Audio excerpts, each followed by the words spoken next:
Hello and welcome to another edition of Hacking TV. This week, how funny is the web? Really? It's a special edition where we're going to look at web comedy. From the grand old sites like My Damn Channel and Funny or Die, To the newcomers like NBC's SeeSo and Turner's Super Deluxe Comedy. we'll dig in and search for the laughs. This week on Hacking TV. And here I'm we Saul are. Hanson. Welcome, Saul.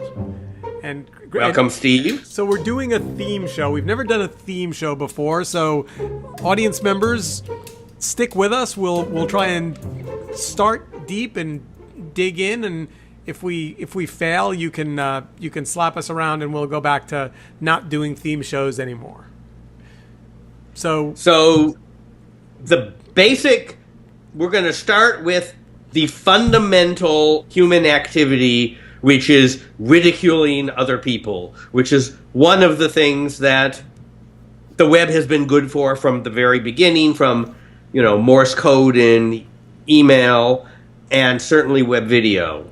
But are things changing? So keep in mind that as hosts go, it's a toss-up who's the funnier guy here, Saul or Steve. I mean, I think, hilariously funny. And Saul, I would say you're also very amusing. Well, you're funny enough, Steve. Yeah. So, but there's a reason that I wanted to do comedy for the show, which is, if you think about the early days of YouTube, which really is the thing that triggered this whole phenomenon, one of the things that happened very quickly is that people that had been frustrated by not being able to get their work, their comedy, their bits, their material out into the world, found themselves able to broadcast humor. And in the early days of YouTube, there was a renaissance, if you will, of kind of, authored comedy material that made its way to an audience without the filter of cable television or The Man or, any of these, kind of old-fashioned layers. And so when you go back and you think about the web video that made you laugh early in this narrative, what do you think about? The thing that always comes up when I think that question is, what was the first thing? Was Charlie Bit My Finger. It wasn't a performance, it was just a clip. But it was like, as a parent, it was funny. And I probably have watched it, 500 times, or maybe not, but, a lot of times. I may be a stick in the mud, but like 2 times is too much for me on that one. But when I think about web videos that I've enjoyed, what comes to mind, I don't think it necessarily was the first, and it's sort of cheating, is the stuff that The Onion did. The just vicious fake newscasts. I say it's cheating because I think they got paid. That was actually stuff that they did that spun out of a deal they had with the cable network, but they were delicious. But let's start with My Damn Channel for a second, because we both know Rob Barnett, and I remember talking to him when he was thinking about starting it. I remember him saying, he'd worked for all these networks and he'd had all these big jobs, and he's like, I just want my own damn channel, and that was where it came from. And what do you remember? And they're still in business. How would you describe what, a decade of My Damn Channel has been? I think one of the things that Rob was able to do, and then I admire, was he worked with a lot of comics early on, and he essentially said, there was a little bit of the United Artists film, idea, which was, we're going to let people do their own stuff. We're not going to give them notes. We're not going to be the network suit saying, here are the notes that you have to respond to. You can't say this and you can't do that, and we don't think that's funny. And very quickly that was a very appealing thing for a community of creatives. Mm-hmm. Would you put the now gone next new networks into the same category? Or Yeah, no, Fred Siebert and crew? Yeah, no, I think I would. I mean, similarly, built on. Well, I mean, Next New Network sold to YouTube. Yes, they did. And turned into something completely different, and it's all lost. But yeah.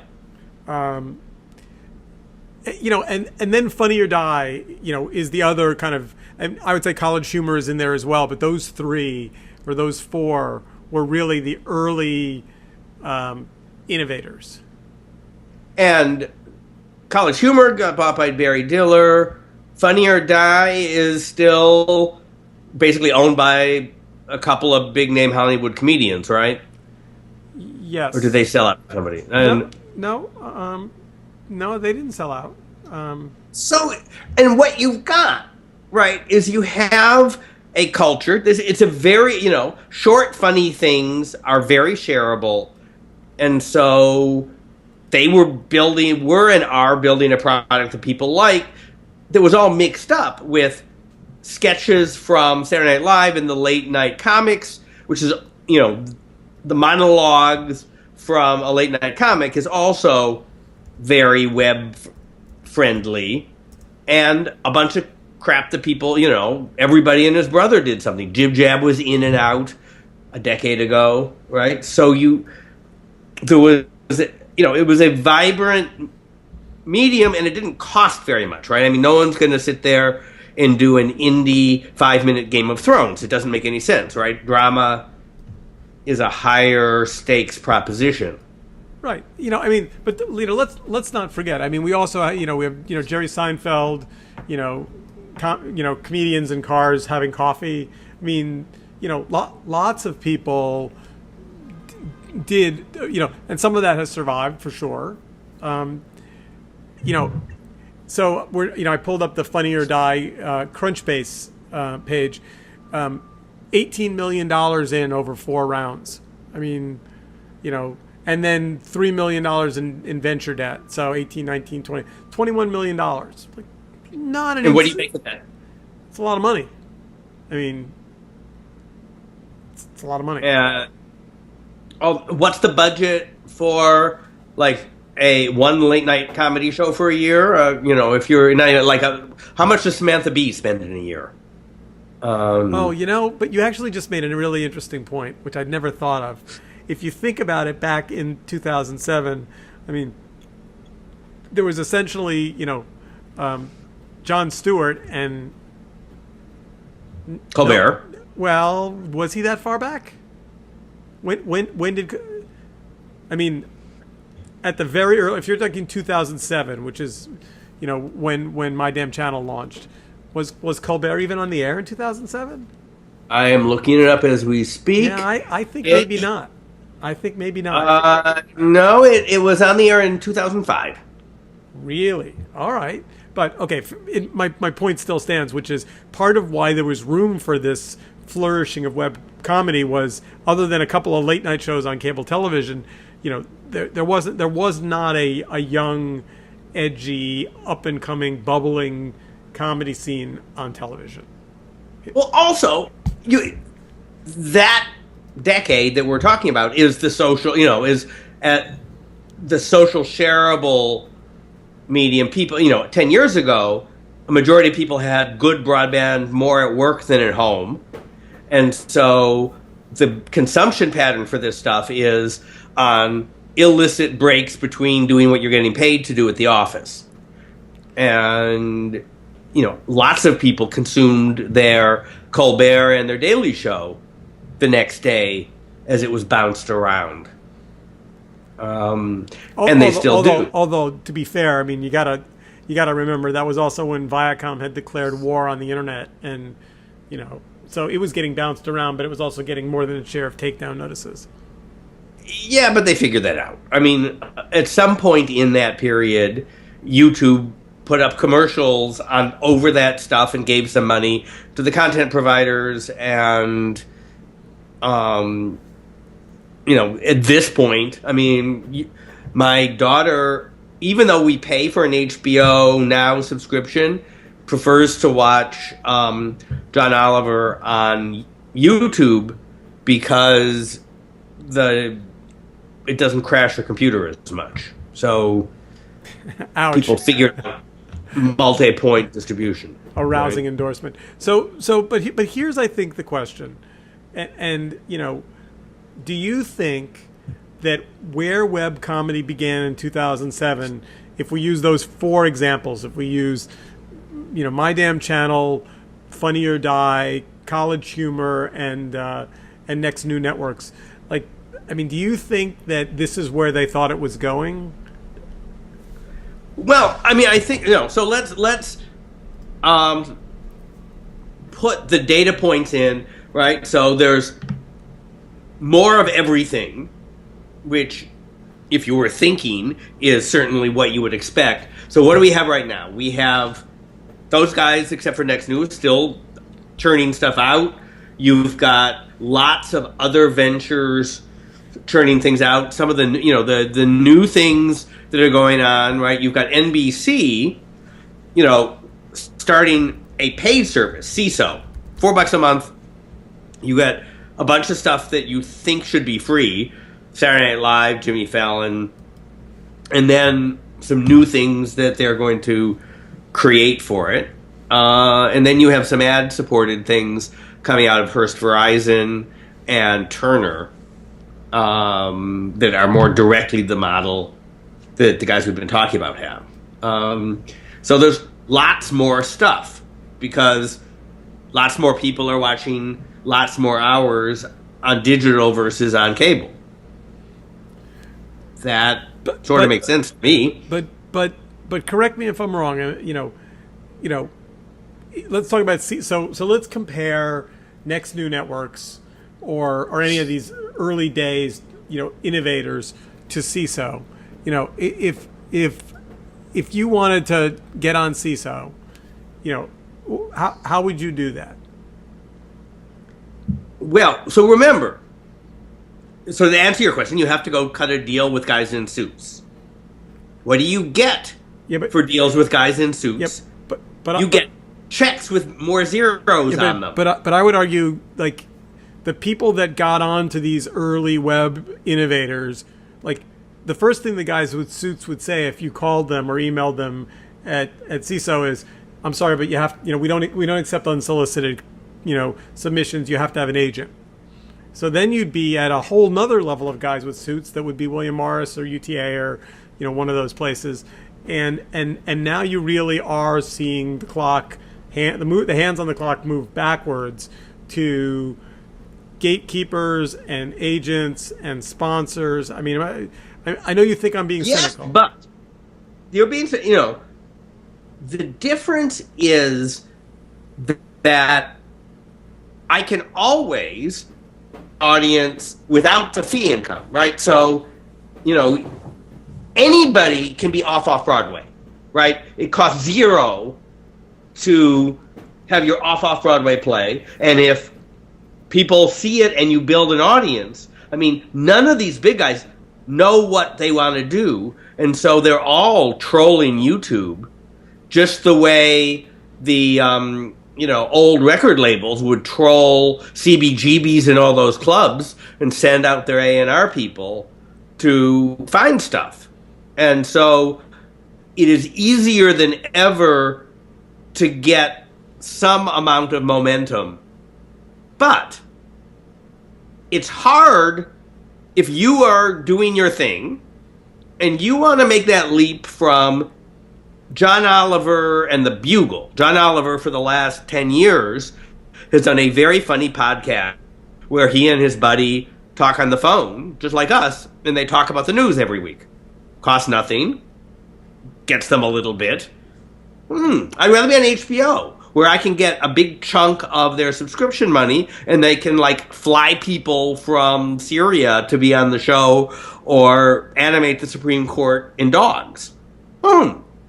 I'm going to do a deal with the man because there's more money in and I can do stuff I couldn't do on my podcast. All right, but so here I'm looking at the SeeSo announcement in Variety, and it says, it will take clips from the Peacock's top shows, including Saturday Night Live, The Tonight Show starring Jimmy Fallon, The Office, and Monty Python's Flying Circus. Well, I can get all that on YouTube. Right. In addition to the licensed shows, SeeSo includes a healthy slate of original series, eventually aimed to stream live comedy specials. NBC will launch the service private beta in December, public launch in January. So it's been around, for whatever that is now, 5 months. January, February, March, April, May, June. 6 months, 7. Have you watched it? No, and moreover, I haven't even seen any direct marketing for it. But do you think that the proposition, could somebody make something funny enough that was worth $4 a month to you? I'd pay $4 a month for John Oliver by himself, right? And so whether they do or not is another, whether they happen to come up with something that's worth it. But I'd argue that's really good for creators. So what we're seeing, and I hadn't thought of it until what you just described, is essentially the relaunch of digital cable, but on a on-demand, a la carte basis, which theoretically, that's the world we're in. This is like cable, but it's more players, more competitive, fewer barriers to entry, and not 500 channels, but 5 billion channels. But the head will be, a lot smaller than that. All right, and we'll have different attributes in the tail. So let's broaden the scope a little bit. So SeeSo is an NBC affiliate. They've got NBC assets. It's gonna if it looks like a duck and it quacks like a duck, it's a duck. It's going to be an NBC comedy cable channel. So it's going to be. But they've learned a lesson, so they're going to distribute it everywhere, right? So they're going to put it on Apple TV and Roku and on Comcast, which owns them, as a cable thing rather than a digital thing, And they're going. So they basically said, we're going to take our stuff and get our $4 a month every which way we can. All right, but there are other players, right? So absolutely. So let's talk about the Turner. Well, here, let's do this one. Let's do Verizon Hearst Media Partners to release Seriously TV and Rated Red.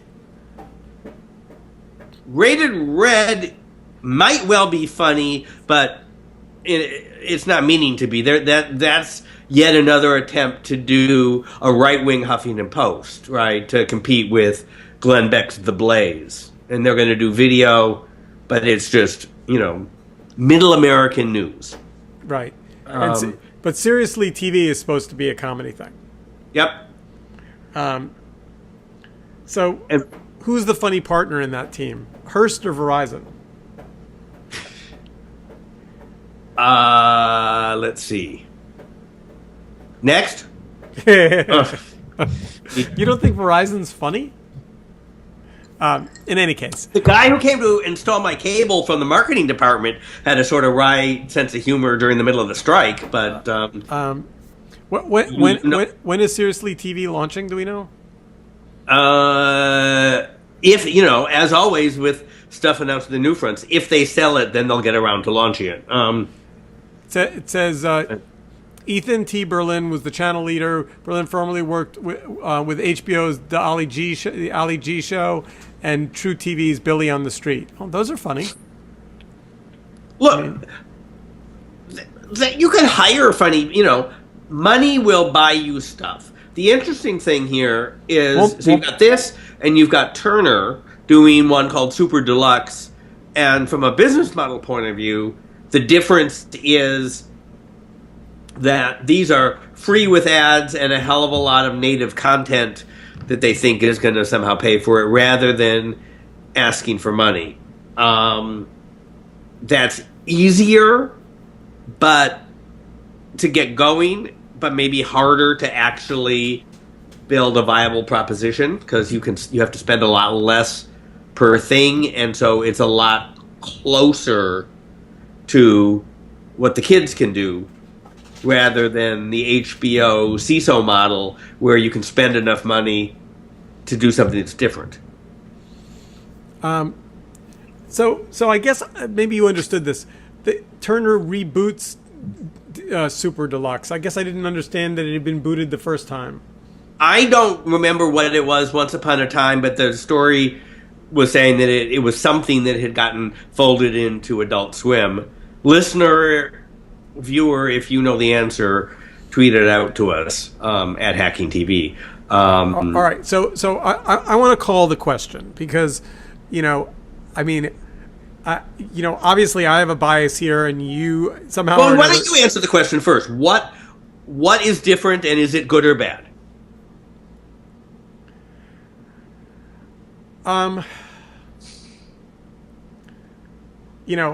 I think Silicon Valley is hysterically funny. I think Veep is hysterically funny. I definitely think that there's, I think comedy is hard. True confession. I did in my television producing career, I've done one comedy show. Which one? It was a show for VH1, and it was shot at Crunch, the Crunch Gyms, and it was called Crunch to the Beat, and it was meant to be a music/comedy. It was supposed to be a series, but it ended up being a special because here's what I remember. Sitting in the edit room at 3 o'clock in the morning, everybody thought what we were doing was unbelievably funny. Like, we laughed our asses off. The next morning, after we'd had a shower and splashed some water on our face and we watched it, it wasn't so funny anymore. And I've always had great respect for people that do humor because, I think it's just enormously harder than people understand. When you hear how they make a show like Seth Meyers or Jimmy Fallon, they've got 25 very skilled, highly paid people who sit around and come up with lots of jokes that aren't good enough to get on the show. Yeah. You're talking about the joy of the writer's room, are you? Yeah, exactly, right? Which, as much as I loved 30 Rock, they didn't really get that. The writer's room wasn't the central story of it, but nonetheless, that's there's an economics to that. The other solution you have, and you could do this in your web video, is you just do less stuff. And when you come up with something that's funny, you publish it. And you don't have to do it every day. I am a huge believer that less is more in a lot of ways. And you need to have stuff there to build a certain amount of reputation. But think about how good CNN would be. They only were on for an hour a day. All right, so let's try this as a way to kind of come to a point. What if the bottom line is that this whole 10-year evolution, from YouTube and all of this stuff through to today, is really just us trying to replicate old media forms in a new space, and the real edgy, kind of cutting edge, extraordinary stuff is actually happening on Instagram or Snapchat or or in emojis or in on Vine or on maybe the answer is that television shows that are half an hour long and have beginning, middles, and ends are just television, different box, same medium. And maybe it turns out that the stuff that can fill the theaters on Broadway was always and will always be more mainstream than the stuff in the little box theater out in the in the outer boroughs. And some of the stuff in the little box theaters is dreadful, and some of it is incredibly creative and building trends that we're going to see on Broadway 10 years from now. Yeah, so here's why I think you're flat out wrong. Because you always think I'm flat out wrong. I do. Well, look, how you became the man on this podcast is beyond me. But like, here's why I think you're flat out wrong. Because in order to get from off Broadway to Broadway, where the real reviewers come to see you and the real audiences come and the real tickets come, somebody needs to travel to off-Broadway, see you, pluck you out of obscurity, say you're going to be the man, sign a contract, move your show, as opposed to the comic on YouTube, who gets discovered, the video gets shared, kids share it amongst themselves, and it becomes its own thing without somebody having to stamp the, okay, kid, we're going to make you a star stamp on your forehead. Well, look, if you stayed off-Broadway, lots of shows do, you could be the Fantastics for 100 gazillion years, right, or whatever, and you don't need to move on to a bigger stage. But what I'm saying is, if you want someone to invest to, pay for $1 million set, you've got to do something different. I guess what I believe the internet that makes we wake up in the morning excited about the internet is the fact that there's a direct one-to-one relationship between talent and audience that doesn't require an intermediary to make its bona fides. That's what I think. So this is the question: is this an and or an or situation? If you were somebody who was really funny, and you were doing your thing 5 years ago and getting whatever kind of distribution and money from it that you could get on YouTube, etc. In today's world, where it's YouTube and Facebook and Snapchat, is it harder to do the same thing because of all this other stuff, or is the rising tide lifting all ships, or at least all funny ships? I think it's harder in the sense that there's more noise, and breaking through the signal to noise barrier, is really hard. But I think that what I'm willing, and we can this can be my, my closing thought, and then you can tell me I'm wrong. My passion is that an individual artist, an individual comic, an individual musician can literally, can make the decision that they don't need to be a multi-gazillionaire, but they would like to actually have a career and have a relationship to their fans, and that they can do that in a more authentic way if they're not intermediated by, a marketing distribution agency.